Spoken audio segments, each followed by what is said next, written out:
Misogyny, formed from the Greek words mesos, which means hatred, and gyne, meaning woman, is a complex term often misused.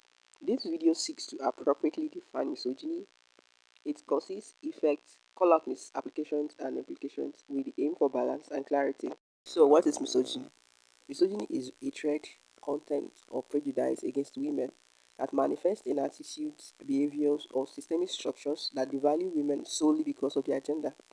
It is distinct from sexism, which describes bias on a broader note, often without hatred. Misogyny carries emotional disdain. Notably, it is not exclusive to men. Women, institutions, and online platforms can perpetrate it. Misogyny is a reflection of a worldview that deems women inferior or unworthy of equal respect. So, what exactly are the causes of misogyny? Misogyny is essentially caused by religious and cultural stereotyping. So, what are the effects of misogyny? Misogyny's consequences are profound. It causes psychological harm like anxiety and diminished self esteem. It also instigates violence in forms of domestic abuse and femicide. It causes social division that heightens gender mistrust. And finally, it's the basis for lost potential, in that it imposes a limitation on women's access to education and leadership in some cases. How do you handle misogynistic situations? Addressing misogyny requires strategy. First off, assess whether the behavior is truly misogynistic or just mischaracterized. To do this, consider intent and impact.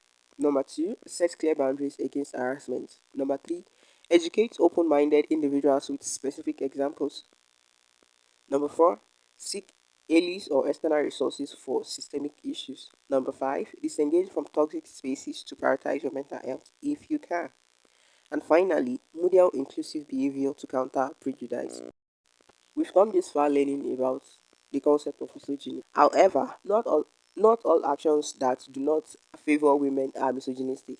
Constructive criticism, personal preferences, biological observations, or traditional practices are often misread as contempt when they reflect context or intent or unrelated to hatred.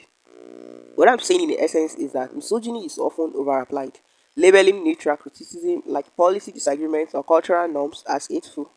Social media fuels this through performative outrage and polarization.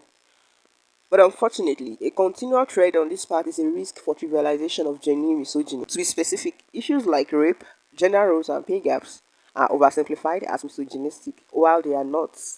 This is not me trying to justify these unfortunate events, but for example, rape has varied motives, desire, and opportunism, to name a few, and not always hatred.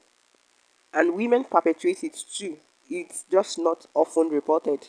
Moreover, gender roles are often complementary in certain cultural settings meant to provide a balance for meeting social needs, not always for oppression. Misdiagnosing this as misogyny leads to ineffective solutions like quotas over childcare reform, which further heighten division and also causes a delay in progress. So, in conclusion, misogynist harm is undeniable, but its overuse obscures complex causes such as cultural, biological, and economic factors. And in addition, persistent victimhood narratives, especially when not genuine, can limit women's empowerment. So, a nuanced approach that distinguishes prejudice from mischaracterized acts improves mutual respect and equitable solutions while also ensuring that gender doesn't dictate worth. And that's it on today's video. Let me know what your thoughts are on the concept of misogyny below. Have you ever been a victim of this? Have you ever find yourself in situations where you were treated really badly or with disdain simply because you are a woman and for no other reason? Let me know in the comments. And until next time, bye.